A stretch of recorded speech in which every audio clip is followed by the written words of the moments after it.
High বন্ধুরা, দেখো এটা আমাদের কৃষ্ণনগরের চার্চের মেলা। ডিউটি থেকে আসার সময় মনে হলো একটুখানি মেলাতে ঘুরু ঘুরু করে আসি।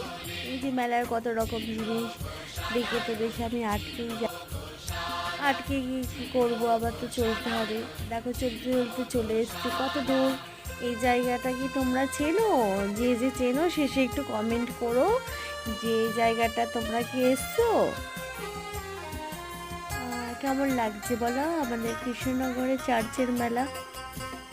আশা করি সবার খুব খুব খুব ভালো লাগবে। আমি তো এখানে ভিডিওগুলো চুপি চুপি করেছি, ভিডিও তো করতে দিচ্ছে না, তাও তোমাদের দেখানোর জন্য ভিডিওটা করেছি। একটু কষ্ট করে একটু লাইক দিয়ে দিও, কমেন্ট করতে হবে না, একটু লাইক করে দিও, তাতেই আমি খুব শান্তি পাবো। Thank you my all friend.